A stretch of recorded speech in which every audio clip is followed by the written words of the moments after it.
Bismillahirrahmanirrahim. Assalamu alaikum. Welcome to our channel MK Preparation. Myself Mohammad Azam Mukhtar from Education Department. Students, आज हम discuss करेंगे headmaster और headmistress की जो fields आई हैं बलूचिस्तान पब्लिक सर्विस कमीशन में, उसका एक बहुत ही important topic, analyse and solve problems to develop solutions.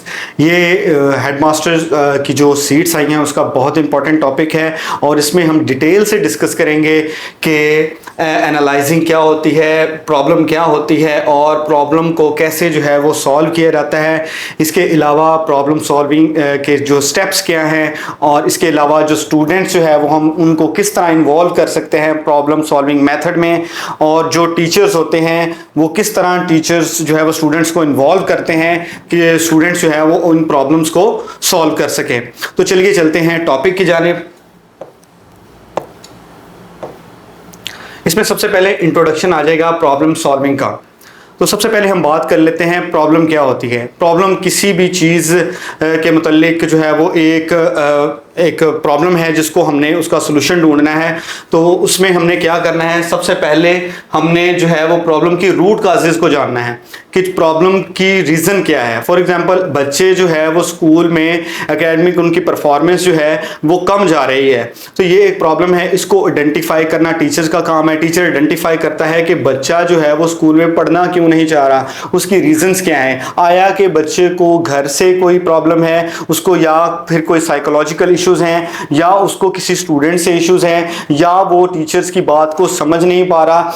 जब जो है वो प्रॉब्लम की रूट काजेज को जान लेंगे तो जो हेडमास्टर होता है, जो टीचर होता है, उस प्रॉब्लम को सॉल्व करने के लिए जो है वो डिफरेंट जो है वो इक़दामात करता है। उन इक़दामात की बेस पे उस प्रॉब्लम को सॉल्व करके जो है वो स्कूल इंप्रूवमेंट पे काम किया जाता है। तो सबसे पहले इसके इंट्रोडक्शन में आते हैं प्रॉब्लम सॉल्विंग। प्रॉब्लम सॉल्विंग क्या है? Is a core skill in effective school leadership and classroom management in the dynamic environment of school. Various challenges can arise academic, behavioural, administrative, social and technological. तो इसमें जो different challenges जो हैं वो एक face करना पड़ते हैं स्टूडेंट्स को। एकेडमिक हैं, बिहेवियरल हैं, एडमिनिस्ट्रेटिव हैं, सोशल हैं, टेक्नोलॉजिकल हैं। ये तमाम चैलेंजेस का जो है वो सामना करना पड़ता है। The ability to analyse problem systematically and develop workable sustainable solution is essential for school improvement, student success and overall institutional development. ताकि उस प्रॉब्लम को हल करने के बाद इंस्टीट्यूशनल डेवलपमेंट पे काम किया जा सके, स्कूल की इंप्रूवमेंट जो है वो लाई जा सके, जो भी स्टूडेंट्स को प्रॉब्लम्स हैं उन प्रॉब्लम को हल निकाला जा सके। तो इसमें जो है वो हम तमाम इश्यूज को डिस्कस करेंगे। एकेडमिक इश्यूज को भी डिस्कस करेंगे, बिहेवियरल इश्यूज को भी डिस्कस करेंगे, एडमिनिस्ट्रेटिव जो इंतजामी जो मसाइल होते हैं उनको भी डिस्कस करेंगे, सोशल इश्यू उनको भी डिस्कस करेंगे। तो चलिए चलते हैं डेफिनेशन की जानिब। इन डिफरेंट टर्म्स को एक्सप्लेन कर लेते हैं। सबसे पहले आ जाती है इसमें प्रॉब्लम। प्रॉब्लम क्या होती है? A problem is a situation और challenge that needs to be addressed और ओवरकम। एक प्रॉब्लम जो है वो ये एक चैलेंज होता है जिसको हल करना लाजमी होता है ताकि जो है वो हम अपने स्कूल में उसकी इंप्रूवमेंट लाई जा सके, स्टूडेंट्स की लर्निंग को जो है उसको जो है वो उसमें बेहतरी लाई जा सके, टीचिंग मेथड्स में बेहतरी लाई जा सके। एनालाइजिंग, नेक्स्ट है एनालाइजिंग। एनालाइजिंग क्या होती है? Analysing means carefully examining something in detail. किसी भी चीज को डिटेल में समझना। मैंने आपको पहले भी एक्सप्लेन किया था, एनालाइजिंग में हम क्या करते हैं, चीज़ों का तज्जिया करते हैं, चीज़ों को पार्ट्स की सूरत में डिवाइड करते हैं और हर पार्ट को उसका तज्जिया करते हैं और फिर जो है वो हम डिसीजन मेकिंग करते हैं, डाटा को इवेल्युएट करते हैं। नेक्स्ट है प्रॉब्लम सॉल्विंग। प्रॉब्लम सॉल्विंग जैसे उसके नाम से ही जाहिर है कि जो भी हमें मसला दरपेश है उसको हल करना। उसको हल करना, कैसे हल करना है? Is the process of identifying issue. सबसे पहले आपने इशू को आइडेंटिफाई करना है कि इशू है क्या, प्रॉब्लम क्या है। एनालाइजिंग इट, फिर उसको उसका तज्जिया करना, उसका तज्जिया करने के बाद एंड फाइंडिंग इफेक्टिव सोल्यूशन, और जो भी उसके मुमकिन बेहतर जो है वो हल हैं उनको जो है वो अप्लाई करना और प्रॉब्लम को हल करना। इसमें क्या चीज़ें इन्वॉल्व होती हैं? इसमें क्रिटिकल थिंकिंग इन्वॉल्व होती है, क्रिएटिविटी होती है, डिसीजन मेकिंग स्किल होती है। क्रिटिकल थिंकिंग क्या होती है? क्रिटिकल थिंकिंग में जो है वो डाटा को एनालाइज करने में की आपकी एबिलिटी होनी चाहिए एक स्टूडेंट को। इसके अलावा वो डाटा को सिंथेसाइज कर सके, डाटा को इवेल्युएट कर सके, इवेल्युएशन के बाद जो है वो डिसीजन मेकिंग कर सके। ये सारी चीज़ें जो है वो क्रिटिकल थिंकिंग में शामिल होती हैं। क्रिटिकल थिंकिंग जब होगी तो क्रिएटिविटी भी आएगी और बेहतर जो है वो डिसीजन जो है वो जो फैसला है वो भी जो है वो तालिबात जो स्टूडेंट्स हैं वो कर सकते हैं। Good problem solving helps in making progress, improvement system और रिजॉल्विंग कन्फ्लिक्ट्स। जब आप में ये एबिलिटी होगी कि आप किसी भी प्रॉब्लम को बेहतर तौर पे हल कर सकें तो इससे क्या होगा? प्रोग्रेस आएगी। प्रोग्रेस कहाँ आगे आएगी? स्टूडेंट की लर्निंग इंप्रूव होगी, टीचिंग मेथड्स में इंप्रूवमेंट आएगी और ओवरऑल स्कूल की डेवलपमेंट में बेहतरी आएगी। उसके बाद है understanding problem solving in school. हम प्रॉब्लम सॉल्विंग को स्कूल में कैसे अंडरस्टैंड कर सकते हैं? Problem solving in schools refers to the structured approach that teachers, school leaders and students use to identify challenges, analyse their causes, implement strategies to overcome. Different जो school में students को, teachers को, head teachers को मसाइल्स होते हैं, उन मसाइल को उनको एनालाइज किया जाता है और उनके मुमकिन जो है वो हल की तरफ बात की जाती है। एक एग्जाम्पल ले लेते हैं स्कूल सेटिंग में प्रॉब्लम की। सबसे पहले आता है रिकॉग्नाइजिंग ए प्रॉब्लम एग्जिस्ट। सबसे पहले हमें ये देखना है कि जो प्रॉब्लम है वो एग्जिस्ट करती भी है या नहीं करती और ये उसके रीजन क्या है। Students notice that many classmates are frequently late to the first class of the day. Students जो है वो नोटिस करते हैं कि बहुत से क्लास फेलोज जो हैं उनके वो लेट आते हैं। उनकी लेट आने की ये जो है ये एक प्रॉब्लम है। अब उस प्रॉब्लम को अंडरस्टैंड करना वो दूसरा काम है। सबसे पहले आपने प्रॉब्लम को देखना है कि वो प्रॉब्लम है क्या। तो प्रॉब्लम आपने क्या देखी कि जो बच्चे हैं वो फ्रीक्वेंटली लेट, अक्सर लेट आते हैं। उसमें हमने बाद में क्या करना है? अंडरस्टैंड करना है इसके नेचर को, इसके कॉन्टेक्स्ट को। They find out that the late arrivals are mostly due to long lines of school gate and bus delays. तो इसकी दो वजूहत हैं। एक वजह तो है कि late long lines school gate, जो स्कूल गेट है वहां पे लाइंस बहुत लंबी हो जाती हैं, स्टूडेंट की कतारें लग जाती हैं और वहां से बच्चों को निकलते जो है वो काफी वक्त लग जाता है। और दूसरा है बस डिलेज। दूसरा जो बस जो है वो बहुत लेट आती है। उसके लेट आने की वजह से क्या होता है कि बच्चे जो है वो क्लास में अक्सर लेट आ रहे हैं। नंबर 3 है गैदरिंग एनालाइजिंग रेलिवेंट डाटा। इधर क्या करते हैं? They survey students and collect data on arrival time, gate entry, wait times and bus schedule. यहाँ पे जब आपको प्रॉब्लम का पता चल गया कि बच्चे लेट आते हैं, बच्चे लेट क्यों आते हैं उसका भी आपको पता चल गया, उसके बाद आप जो है वो डाटा जो है वो इकट्ठा करते हैं कि किस तरह हम जो है वो इनके सॉल्यूशंस के ऊपर जो है वो हम बात कर लेंगे। उसके लिए क्या करते हैं? आइडियाज इंक्लूड ओपनिंग मोर गेट्स, ज्यादा दरवाजे जो है वो बनाए जाएं। एक दरवाजा है जहां से स्टूडेंट सारे आते हैं, गुजरते हैं, तो हम जो है वो और गेट्स होने चाहिए जहां से जो है वो बच्चे गुजरे और वहां पे बच्चों का टाइम जो है वो ज्यादा सर्व ना हो। एडजस्टिंग बस रूट्स, और जो बस के जो रूट्स हैं उनको जो है वो एडजस्ट किया जाए और बस के शेड्यूल में जो है वो बेहतरी लाई जाए। इनकरेजिंग अर्लियर डिपार्चर, ताकि बच्चे जो है वो जल्दी जो है वो स्कूल के लिए निकल सकें। नंबर 5 है choosing and implementing best solution. आपने जो है वो बेस्ट सोल्यूशन को चूज करना है। बेस्ट सोल्यूशन को आप कैसे चूज करेंगे? They propose opening 2 gates in morning and school administration agree to it.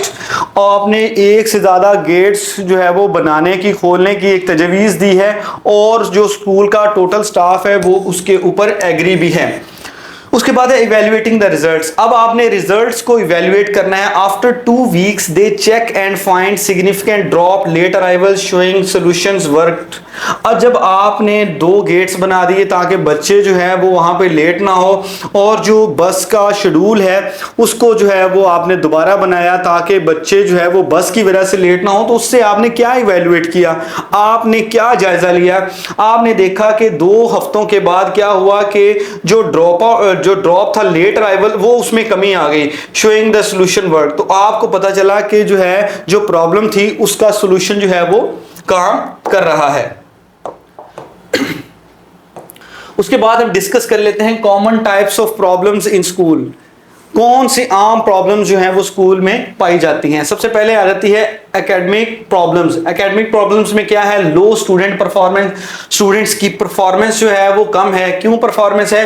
क्योंकि वो लर्निंग डिफिकल्टीज है और उनको स्पोर्ट्स नहीं है, उनको सपोर्ट नहीं मिल रही, टीचर की तरफ से जो है वो गाइडेंस नहीं मिल रही, टीचर्स जो है वो उनको बेहतर तौर पे एक्सप्लेन नहीं कर पा रहे, जिसकी वजह से स्टूडेंट्स की परफॉर्मेंस में कमी आ रही है। Gaps in curriculum delivery, important topics में भी मिस्ड। यहाँ पे क्या होता है कि जब आप इंपॉर्टेंट टॉपिक्स को मिस कर देंगे तो उससे क्या होगा? गैप्स इन करिकुलम डिलीवरी, जो उसकी वजह से स्टूडेंट्स की परफॉर्मेंस पे भी बुरा असर पड़ेगा और स्टूडेंट्स को एकेडमिक प्रॉब्लम्स में उनकी इजाफा होगा। उसके बाद आती है lack of students engagement. Students are disinterested and unmotivated, leading to reduced participation and learning. Students जो है वो अपनी जो है वो engagement जो है वो उसको possible नहीं बनाते। Students जो है वो चीज़ों में शामिल नहीं होते, चीज़ों को खुद से नहीं करते। अगर टीचर जो है वो एक्सपेरिमेंट करवा रहा है तो कुछ स्टूडेंट्स जो है वो इसमें इन्वॉल्व हो जाते हैं, लेकिन सभी स्टूडेंट इसमें पार्टिसिपेट नहीं करते, जिसकी वजह से उनको एकेडमिक जो है वो प्रॉब्लम्स का सामना करना पड़ता है और यहाँ से एकेडमिक प्रॉब्लम जनरेट होती हैं। ऑप्शन बी है बिहेवियरल एंड सोशल इश्यूज। तो रवैया जाती और जो सोशल इश्यूज हैं उनके ऊपर बात कर लेते हैं। Bullying and peer conflict. When students treat each other badly, it makes classroom feel unsafe and stressful. जब स्टूडेंट्स एक दूसरे को बुरे तौर पे ट्रीट करेंगे तो उससे क्या होगा? एक दूसरे को तंग करेंगे तो उसमें स्कूल में जो है वो स्टूडेंट के बिहेवियरल इश्यूज जो है वो जनरेट होंगे। तो ये इसके लिए टीचर को क्या करना चाहिए? टीचर्स को गाइड करना चाहिए स्टूडेंट्स को कि आपने एक दूसरे की रिस्पेक्ट कैसे करनी है ताकि इन बिहेवियरल इश्यूज का से निपटा जा सके। नेक्स्ट है disruptive behaviour in class. Students interrupt lessons making it hard for others to focus and teachers to teach. जब डिसरप्टिव बिहेवियर होगा क्लास में तो उससे क्या होगा? जो है बिहेवियर एंड सोशल इश्यूज जो है वो जाहिर होंगे। तो इसको जो है वो टीचर्स को टैकल करना चाहिए ताकि जो है वो इन इश्यूज पे काबू पाया जा सके। Lack of student discipline. Students जो है वो डिसिप्लिन शो नहीं करते क्लास में। जब उनका डिसिप्लिन नहीं होगा तो इससे जो है वो स्टूडेंट्स के इश्यूज आएंगे। Poor rule following. जब बच्चे रूल को फॉलो नहीं कर रहे, इनकी हैबिट ये है कि वो क्लास में शोर करते हैं और एक दूसरे का जो है वो एहतराम नहीं करते, तो इससे जो है वो बिहेवियर और सोशल इश्यूज सामने आएंगे। नंबर सी है एडमिनिस्ट्रेटिव चैलेंजेस। इंतजामी जो है वो कौन से चैलेंजेस का सामना है? इसमें सबसे पहले है इनसफिशिएंट टाइम टेबल मैनेजमेंट। जो टाइम टेबल है उसको इस तरह से डिजाइन किया गया है कि टीचर जो है वो कंफर्टेबल हो के बच्चों को नहीं पढ़ा पाते, तो इससे जो है वो एडमिनिस्ट्रेटिवली जो है वो इश्यूज का सामना करना पड़ता है। नेक्स्ट है स्टाफ शॉर्टेज और लो मोरल। समटाइम ये होता है कि स्टाफ की जो है वो शॉर्टेज होती है, क्लासेस ज़्यादा होती हैं लेकिन टीचर्स की कमी होती है। ऐसा आपने प्राइमरी स्कूलों में भी देखा होगा गवर्नमेंट में कि जो जितनी क्लासेस हैं उतने टीचर्स अवेलेबल नहीं हैं। एक या दो टीचर्स जो है वो 6-6 क्लासेस को हैंडल कर रहे होते हैं। तो उससे क्या होता है? उससे जो है वो एडमिनिस्ट्रेटिव जो है वो चैलेंजेस का हमें सामना करना पड़ता है और इसमें प्रॉब्लम्स में इजाफा होता है। नेक्स्ट है budget and resource allocation issues. Budget and resource allocation issues में आ जाता है limited funds lead to lack of material, staff और प्रॉपर फैसिलिटीज। यहां पे जो फंड्स की कमी होती है, जब फंड्स की कमी होगी तो मटेरियल में कमी होगी और आप स्टाफ भी हायर नहीं कर सकते। फॉर एग्जांपल आपके पास स्टाफ की कमी है तो आप स्टाफ को कंप्लीट नहीं कर सकते। जब आपके पास बजट ही नहीं है आप प्राइवेटली भी उनको मैनेज नहीं कर सकते। नंबर डी है technological and infrastructure issues. Infrastructure issues में आ जाता है लेक ऑफ डिजिटल डिवाइसेस और इंटरनेट। यहाँ पे जो डिजिटल डिवाइसेस की कमी है, इंटरनेट की कमी है। जब इंटरनेट की अवेलेबिलिटी नहीं होगी तो आपको टेक्नोलॉजिकली और इंफ्रास्ट्रक्चर इश्यूज का सामना करना पड़ेगा। नेक्स्ट है आउटडेटिंग टीचर मटेरियल। जब आपकी ओल्ड बुक्स होंगी, रिसोर्सेज जो है वो ओल्ड होंगे, तो आप जो है वो जो जदीद तकाजे हैं तालीम के, टीचिंग एंड लर्निंग के, उनको जो है वो मीट नहीं कर पाएंगे। नेक्स्ट है इनएडिक्वेट फैसिलिटीज। इनएडिक्वेट फैसिलिटीज में पुअर क्लासरूम आ जाता है, लाइब्रेरीज और labs reduce the quality of education. जब क्लासरूम उस क्वालिटी के नहीं होंगे, लाइब्रेरी में ओल्ड बुक्स होंगी, तो आप जो है वो क्वालिटी टीचिंग और जो है वो फैसिलिटीज को मीट नहीं कर पाएंगे। नेक्स्ट है कम्युनिकेशन गैप। कम्युनिकेशन गैप में सबसे पहले आ जाता है poor parent school coordination, lack of update और involvement from parents, weakness student support. तो यहाँ पे स्टूडेंट्स जो टीचर्स होते हैं उनकी जो कोलैबोरेशन होती है वो पेरेंट्स के साथ कम होती है। जब उनके साथ कोलैबोरेशन कम होती है तो जो भी स्टूडेंट्स को मसाइल होते हैं वो पेरेंट्स से डिस्कस नहीं कर पाते। जब पेरेंट्स से डिस्कस नहीं होंगे तो वो उनकी हेल्प नहीं कर पाएंगे कि किस तरह बच्चे के उन मसाइल को हल किया जा सके। तो जब वो एक दूसरे से डिस्कस नहीं करेंगे तो उससे जो है वो क्या होगा, उससे उनकी मिसकम्युनिकेशन होगी, confusion, errors arise to unclear message and lack of collaboration. तो इससे क्या होगा, करना ये चाहिए कि कोलैबोरेशन होनी चाहिए, तमाम स्टेक होल्डर जिसमें teachers, parents, students, community members शामिल हो, वो आपस में प्रॉब्लम्स को डिस्कस करें और बताएं कि इसके पॉसिबल सॉल्यूशंस क्या हैं। उसके बाद लिमिटेड स्टूडेंट वॉइस। इसमें student opinion and concerns are often unheard and ignored in decision making. आप जो है वो स्टूडेंट्स को इन्वॉल्व नहीं करते उनकी प्रॉब्लम्स में। जो भी स्टूडेंट्स को इशू है उसमें स्टूडेंट को इन्वॉल्व लाजमी करें, उनकी भी सुने और उनको एक्सप्रेस करने दें, उनको फ्रीडम ऑफ एक्सप्रेशन दें ताकि वो अपने मसाइल को बता सकें। नेक्स्ट है problem solving process in school. Problem solving process in school में सबसे पहले identify and define the problem.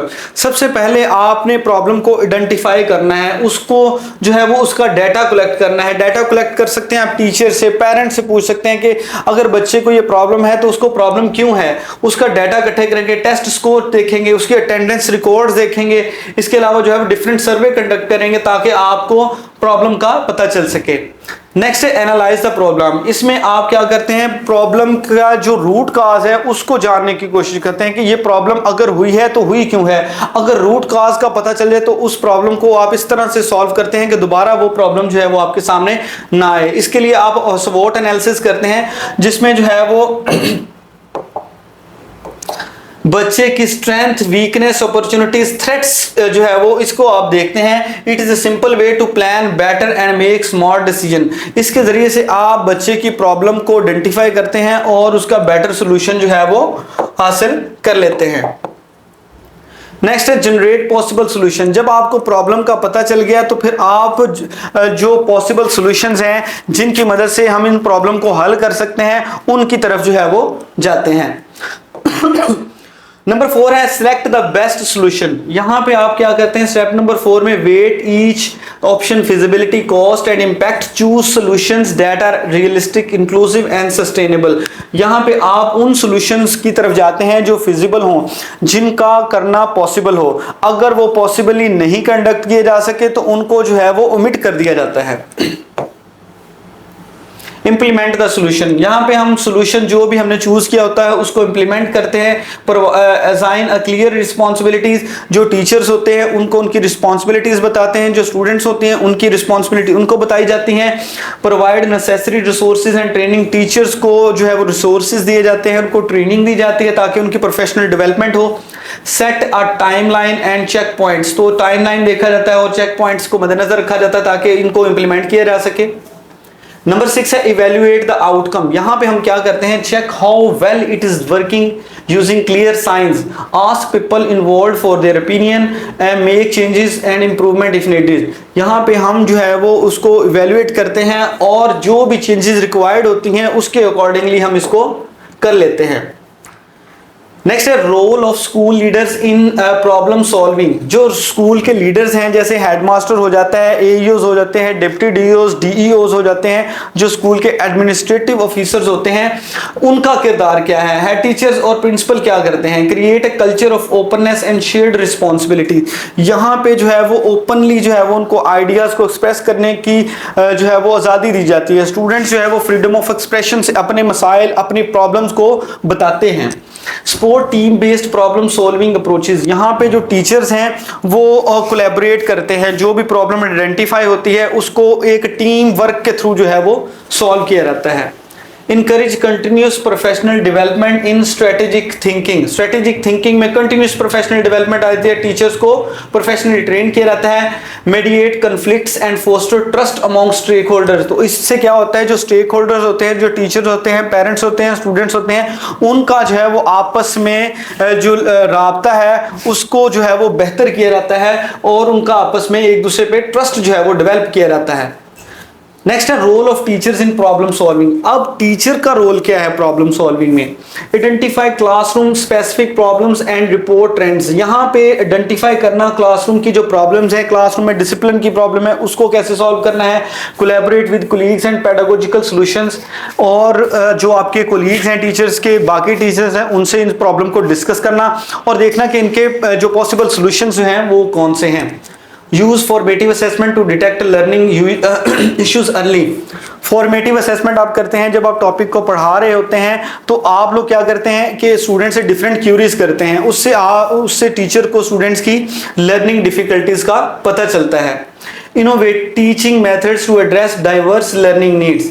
यहाँ पे टीचिंग मेथड्स में बेहतरी लाई जाती है ताकि स्टूडेंट्स की लर्निंग पे काम किया जा सके। Foster student centred approaches to involve learner in finding solution. Student को मौका दिया जाता है कि वो जो है वो खुद से चीज़ों को करें ताकि जो है वो अपनी प्रॉब्लम का बेस्ट सोल्यूशन देख सकें। नेक्स्ट है involving students in problem solving. यहाँ पे आपका बहुत अहम काम है आपने जो स्टूडेंट्स को जो लर्निंग प्रोसेस है उसमें आपने इन्वॉल्व करना है। स्टूडेंट इससे क्या होगा, स्टूडेंट जो है वो क्रिटिकल थिंकिंग के जरिए से, डिसीजन मेकिंग के जरिए से, कोलैबोरेशन के जरिए से, एक टीम वर्क के थ्रू जो है वो अपनी प्रॉब्लम को अंडरस्टैंड करेंगे और फिर उसके पॉसिबल सॉल्यूशंस की तरफ जाएंगे और अपनी प्रॉब्लम को सॉल्व करेंगे।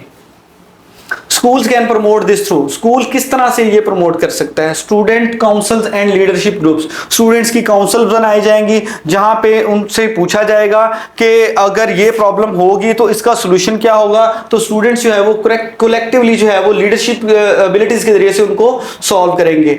Project based learning and inquiry driven lessons. यहाँ पे प्रोजेक्ट बेस्ड मेथड लर्निंग में आ जाता है कि आप प्रैक्टिकली चीजों को करवाते हैं।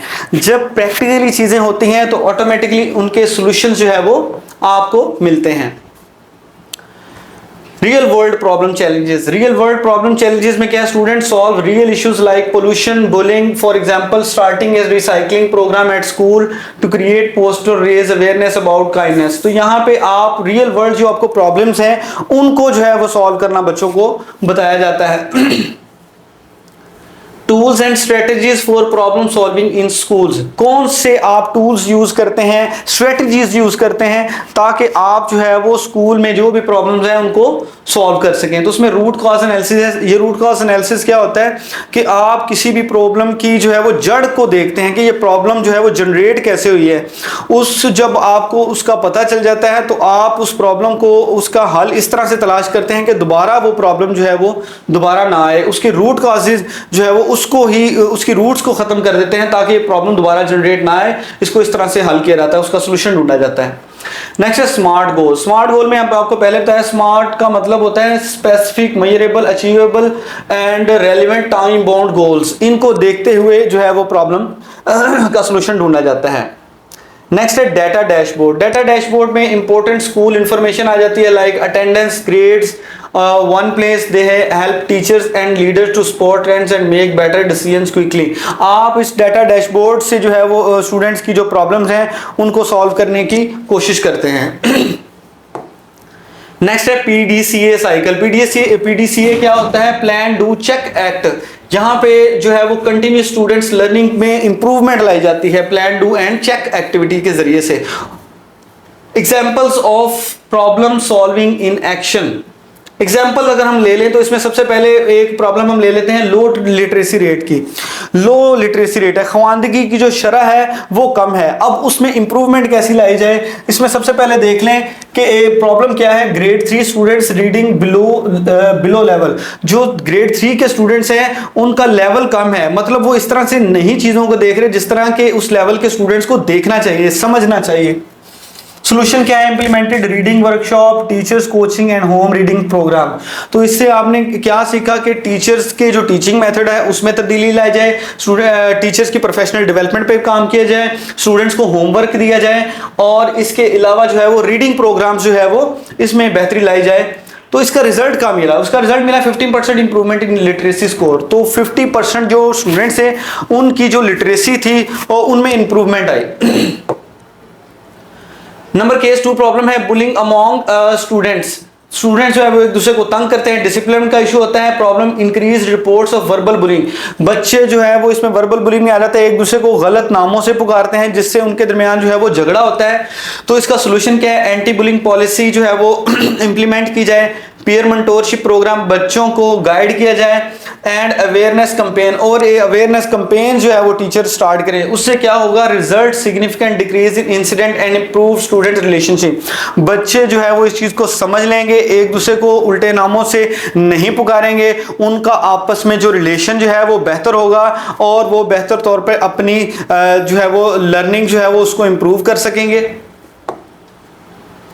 Problem solving in school is not one task but a continuous cycle of identifying issues, applying critical thinking and involving all stakeholders and reviewing outcomes. Problem solving एक ऐसा प्रोसेस है जो एक ही मर्तबा कंडक्ट करके उसको प्रॉब्लम को सॉल्व नहीं किया जा सकता, बल्कि ये एक ऑन गोइंग प्रोसेस है और प्रॉब्लम्स जो है वो जनरेट होती रहती हैं। तो इसमें जो है वो आपने क्रिटिकल थिंकिंग को और तमाम जो स्टेक होल्डर्स हैं स्कूल के उनको उसमें शामिल करना है। Stakeholders teachers, head teachers, parents और कम्युनिटी के जो भी मेंबर्स हैं, स्टूडेंट्स को भी इसमें शामिल करें और उनके सोल्यूशन की तरफ बात करें। अब हम एनालाइज एंड सॉल्व प्रॉब्लम्स के जो एमसीक्यूज हैं इंपॉर्टेंट उनको डिस्कस कर लेते हैं। इसमें सबसे पहला एमसीक्यूज है problem solving approach that includes planning, doing, checking and acting is called. तो प्लानिंग सॉल्विंग अप्रोच जो है जिसमें प्लान किया जाता है, काम किया जाता है, चेक किया जाता है और बाद में एक्शन लिया जाता है, वो ये है पीडीसीए साइकिल। इसका मतलब ही यही है, plan, do and check activity. Right answer हमारा है ऑप्शन बी। इसके अलावा इसमें ब्रेनस्टॉर्मिंग मेथड है, स्मार्ट मॉडल है, इसका भी थोड़ा मैं एक्सप्लेन कर दूं। इसके बारे में भी अक्सर पूछा जाता है। स्वोट एनालिसिस क्या होता है? स्वोट analysis is strategic planning tool for identifying and evaluating strength, weakness, opportunities and threat. बच्चे की स्ट्रेंथ क्या है, वो किन एरियाज में स्ट्रांग है, वो किन एरियाज में वीक है, उसको कौन कौन सी अपॉर्चुनिटीज मिलती हैं, क्या वो उसको स्कूल में परफॉर्म करने का मौका मिलता है, बाकी स्टूडेंट्स की तरह इक्विटी जो है वो वहां पे है या नहीं है, थ्रेट्स, बच्चे को कौन से हैं स्कूल में। तो ये सारी चीजें जो है वो स्वोट एनालिसिस में देखी जाती हैं। पीडीएस साइकिल का मैंने आपको बता दिया, plan, do and check activity होती है for continuous student improvement. Brainstorming method क्या होता है? Brainstorming is a creative problem solving technique where individual generate large number of ideas without judgement और क्रिटिसिज्म। यहाँ पे ब्रेनस्टॉर्मिंग में डिफरेंट जो है वो आइडियाज आप हर स्टूडेंट से लेते हैं, उन आइडियाज को देखते हुए बच्चे की जो प्रॉब्लम्स हैं उनको जो है वो सॉल्व किया जाता है। स्मार्ट मॉडल क्या होता है? इसमें स्मार्ट का मतलब होता है specific, measurable, achievable, relevant, time bound. तो इसमें specific, clearly define the goal, goal को डिफाइन करना, क्वांटिफाई द गोल, गोल को जो है वो मेजर करना, इंश्योर द गोल रियलिस्टिक, क्या ये जो मकसद है ये हकीकी है, relevant, align goal with priorities, किस तरह से जो है वो उसको हम हासिल कर सकते हैं अपने गोल को, टाइम बाउंड, ये जो भी सेट टाइम है उस टाइम में जो है वो इसको हासिल किया जा सकता है या नहीं किया जा सकता, उसमें क्या चेंजिंग लाई जाए, ये सारी चीजें इसमें डिस्कस की जाती हैं। What is the first step in solving any school related problem? School related problem को सॉल्व करने के लिए पहला स्टेप क्या है? तो पहला स्टेप प्रॉब्लम को आइडेंटिफाई करना होता है, उसको डिफाइन करना होता है। दूसरा स्टेप होता है उसमें जो है वो इंफॉर्मेशन जो है वो उसको कलेक्ट किया जाए। तो पहला स्टेप होगा option B. What is the main purpose of analyzing a problem before solving it? किसी भी प्रॉब्लम को मेन प्रॉब्लम है उसको एनालाइज करने में जो है वो बिफोर सॉल्विंग, इसको हल करने से पहले क्या हमें करना चाहिए? तो इसमें understand the causes and effects clearly, यहाँ पे हमें उस प्रॉब्लम को अंडरस्टैंड करना चाहिए। जब आप उस प्रॉब्लम को अंडरस्टैंड कर लेंगे फिर उसके पॉसिबल सोल्यूशन की तरफ हम बढ़ सकेंगे। नेक्स्ट एमसीक्यूज है, which of the following is a characteristics of a good solution. Good solution की जो बेस्ट कैरेक्टरिस्टिक्स है, उसकी खुसूसियत क्या है, वो रियलिस्टिक होती है और सस्टेनेबल होती है, हकीकी होती है और उसको जो है वो हासिल किया जा सकता है, उसको सॉल्व किया जा सकता है। In schools who should be involve in solving major problems. School में जो है वो किसको इन्वॉल्व करना चाहिए ताकि स्कूल की प्रॉब्लम्स को हल किया जा सके, तो इसमें जो है वो सभी स्टेक होल्डर्स को शामिल करना चाहिए, पेरेंट्स को, टीचर्स को, स्टूडेंट्स को। What is brainstorming? Brainstorming क्या होती है? Brainstorming a method of generating ideas. Brainstorming में हम जो है वो different ideas जो है वो लेते हैं हर से, और उन ideas में से जो best solution होता है उसको जो है वो हम अप्लाई करके अपनी प्रॉब्लम को सॉल्व करते हैं। Which of the following helps to monitor progress after a solution is implemented? उसका राइट आंसर है evaluation and feedback system. Evaluation करते हैं, आप जायजा लेते हैं, फीडबैक करते हैं। What is the SMART goal? हम पहले भी पढ़ चुके हैं, specific, measurable, achievable, relevant and time bound जो है वो इसका मुखफ़फ़ है। नेक्स्ट है, when selecting A solution what must be considered. जब हम किसी भी चीज का सॉल्यूशन देख रहे हैं तो हमें क्या चीजें देखनी चाहिए? हमें इसकी फिजिबिलिटी देखनी चाहिए, इसके इम्पैक्ट्स देखने चाहिए कि क्या हम इसको इसके हल जो है वो हमारे पास हैं और क्या हम इसको इस तरीके से हल कर सकते हैं और इसके इम्पैक्ट्स क्या होंगे। Why is data important in solving school problem? Data जो है वो important क्यों है किसी भी स्कूल की किसी भी प्रॉब्लम को सॉल्व करने के लिए? It supports informed decision। तो डाटा बहुत इंपॉर्टेंट है। अगर आपके पास डाटा नहीं होगा तो आप उस प्रॉब्लम को सॉल्व कैसे करेंगे, प्रॉब्लम को सॉल्व करने के बाद कैसे फैसला लेंगे? तो डाटा जो है वो बहुत इंपॉर्टेंट रखता है ताकि आप जो है वो फैसला ले सकें। What should be done after implementing a solution? एक solution को आपने implement कर दिया, उसके बाद आपने क्या करना है? Monitor and evaluate outcome। आपने जो है वो उसका जायजा लेना है और उसको मॉनिटर करना है, उसका जो भी रिजल्ट निकलेगा, उसकी जो भी आउटकम होगी। Which one is a good example of stakeholder in school setting? जो स्टेक होल्डर्स हैं उनकी गुड एग्जाम्पल स्कूल में क्या है? तो जो है वो पेरेंट्स हैं। पेरेंट्स जो है वो स्टेक होल्डर्स में आ जाते हैं। टैक्सी ड्राइवर नहीं आते, मूवी एक्टर्स नहीं आते, शॉपकीपर्स नहीं आते, पेरेंट्स आते हैं, क्योंकि जो बच्चों के पेरेंट्स होते हैं वो जो है वो स्टेक होल्डर्स में शामिल है। पेरेंट्स भी शामिल होते हैं, स्टूडेंट्स भी होते हैं, कम्युनिटी मेंबर्स जो होते हैं और school members. What does root cause analysis help determine? जो root cause analysis है वो हमें क्या बताता है? Root cause analysis the actual reason behind the problem। किसी भी प्रॉब्लम के पीछे वजह क्या है उसके बारे में हमें रूट कॉज एनालिसिस जो है वो बताता है। How can team work help in school problem solving?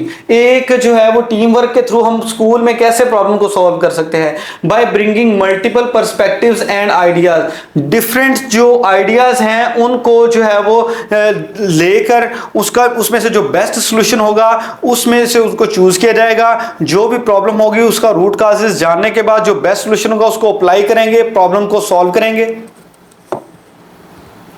What is the best of involving students in solving school problem? इसमें जो बेनिफिट क्या है, बच्चों को आपने शामिल करना है ताकि स्कूल की प्रॉब्लम को हल किया जा सके।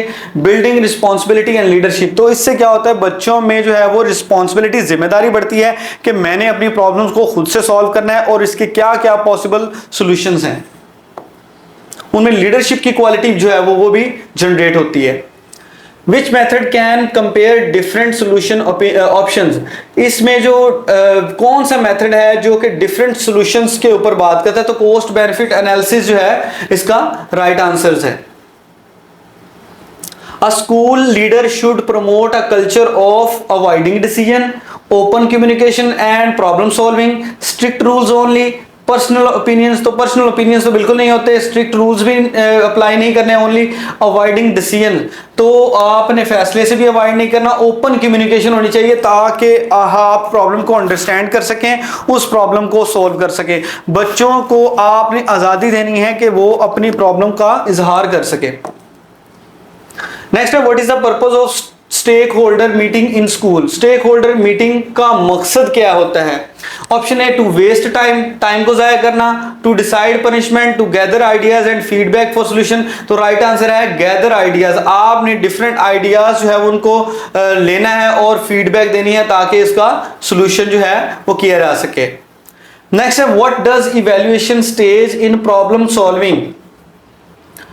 इवैल्यूएशन की जो स्टेज है प्रॉब्लम सॉल्विंग में वो क्या है, whose idea was selected, whether the solution worked as a plan, if people are satisfied, who complained the most, किसने ज्यादा कंप्लेन की या कौन से लोग सेटिस्फाई हैं, ये मैटर नहीं करता है। मैटर ये करता है whether solution worked as plan, क्या जो है वो सोल्यूशन ने वैसे प्लान काम किया है जैसे उसको प्लान किया था।